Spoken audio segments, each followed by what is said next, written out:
Hello viewers, আসসালামু আলাইকুম। আজকে আপনাদের কাছে নিয়ে আসছি নতুন একটা অনেক সুস্বাদু খাবারের রেসিপি। তো আজকে আমরা করবো হচ্ছে খুলনার বিখ্যাত চুইঝাল দিয়ে গরুর মাংস কীভাবে রেস্টুরেন্ট স্টাইলে খুব ভালো করে রান্না করা যায়। তো অবশ্যই ভিডিওটা শেষ পর্যন্ত দেখবেন, কেউ কোনো টানাটানি করবেন না, না হলে এখানে মাঝখানে অনেক কিছু আছে, আপনারা অনেক কিছু মিস করবেন, মিস করলে আর আসলে সব কিছু বুঝতে পারবেন না। তো আমি প্রথমেই দেখাচ্ছি আমাদের কি কি উপকরণ লাগতেছে। এখানে আমাদের লাগতেছে হচ্ছে দেশি রসুন, চুইঝাল, মরিচের গুঁড়া, হলুদের গুঁড়া, লবণ, আর হচ্ছে কিছু পেঁয়াজ, আর হচ্ছে আদা রসুন বাটা, আর স্পেশালি হচ্ছে এটা হচ্ছে চুইঝালের মশলা। তো এই মশলাটা আমি হচ্ছে অনেকগুলো আইটেম দিয়ে বানাইছি, প্রায় 18টা মশলা দিয়ে একটা মশলা তৈরি করছি। তো পরে কোনো এক সময় আবার ওই যে মশলার রেসিপিটাও দিয়ে দেব। তো আজকে চুইঝালের ইয়াটাই আমরা করতেছি। তাহলে আমি এখানে 2 কেজি গরু গোশত নিয়েছি। 2 কেজি গরু গোশতের সাথে আমি দিচ্ছি হচ্ছে কিছু পেঁয়াজ কুচা দিচ্ছি, দিয়ে দিচ্ছি হচ্ছে লবণ, এরপরে দিয়ে দেব হচ্ছে মরিচের গুঁড়া, মরিচ গুঁড়ার পরে আমি দিব হচ্ছে হলুদ গুঁড়া। এখানে বলে রাখি, মরিচের গুঁড়ার তুলনায় হলুদের গুঁড়া অনেক কম দেওয়া হয়, কারণ হচ্ছে চুইঝালটা কালো কালো হয়তো, তার কারণে হলুদটা বেশি হলে এটা হলুদ হয়ে যাবে, যার কারণে দিচ্ছি। আর আমি এখানে কিন্তু অন্য কোনো মশলা ব্যবহার করতেছি না। দিয়ে দিলাম তেল। তাহলে আমি এখানে দিচ্ছি আপনার লবণ, হলুদ, মরিচ, আর হচ্ছে একটু পেঁয়াজ কুচা, তেল দিচ্ছি, আর হচ্ছে যে আদা রসুন বাটা দিচ্ছি। তাহলে আমি অন্য কোনো মশলা দিচ্ছি না, দেওয়ার মধ্যে শুধু কিছু তেজপাতা দিয়ে দেব। আমি এগুলারে ভালো মতো মাখাইয়া এগুলাই যে চুলাতে বসাই দিছি, এখন আমি এগুলারে কষাবো। আমার এই মাংসের থেকে এখানে আমি কোনো পানি দেই নাই, শুধু তেলের উপরে কষাইতেছি। মাংসের একটা পানি আছে, পানিটা বের হবে, বের হওয়ার পরে আমি ভালোভাবে কষাবো। এর মধ্যে হচ্ছে যে পেঁয়াজগুলো দিয়েছি, পেঁয়াজগুলো গলে যাবে। পেঁয়াজগুলো গলা পর্যন্ত যদি আমরা মাংসটা কষাই, তাহলে আমাদের মাংসের পানিটাও শুকাবে আর আমাদের মশলাটাও ভালো মতো হবে।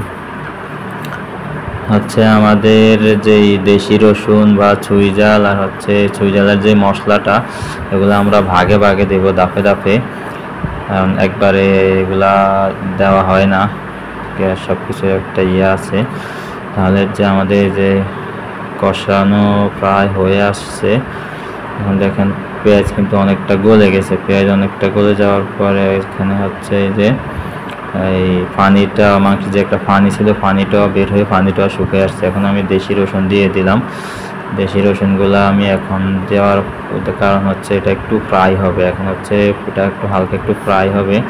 ফ্রাই হওয়ার পরে আমি এখানে হালকা করে একটু পানি দিয়ে দেব, পানি দিয়ে দেওয়ার পরে এই পানিটা যখন শুকিয়ে আসবে, তখন আমার মাংসটাও রান্না হয়ে যাবে। তো এখন আমি দিয়ে দেব হচ্ছে ওই যে মশলাটা, চুইঝালের যে মশলাটা, এই মশলাটা আমি দিয়ে দিচ্ছি। মশলাটা দেওয়ার পরে এই মাংসের কালারটাই পুরো চেঞ্জ হয়ে যাবে, কারণ এখানে যেই মশলাগুলো আছে এগুলা সবগুলাই খুব এবং হচ্ছে ফ্লেভারটাই চেঞ্জ হয়ে যাবে, অন্যরকম অসাধারণ একটা ফ্লেভার আসতেছে। তো আমি এই পানিটা শুকানো পর্যন্ত আমি এটা কষাবো। তো আমি এখন দিয়ে দিচ্ছি চুইঝাল।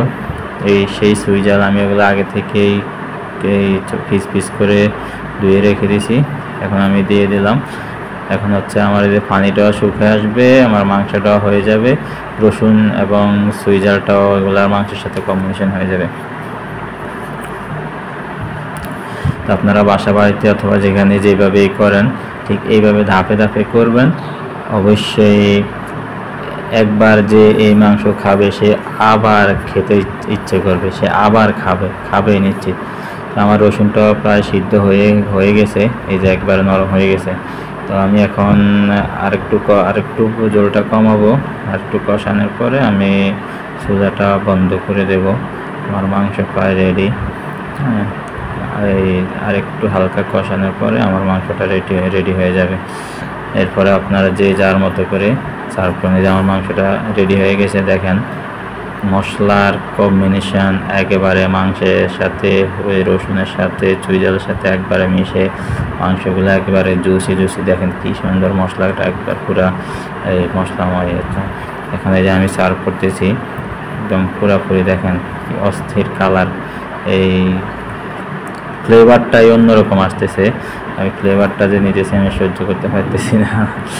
তো অবশ্যই ভিডিওটা কেমন লাগলো কমেন্টে জানাবেন, আর ভালো লাগলে অবশ্যই লাইক কমেন্ট শেয়ার করবেন। যারা আমার চ্যানেলে নতুন, চ্যানেলটি সাবস্ক্রাইব করে বেল বাটনে ক্লিক করে রাখবেন।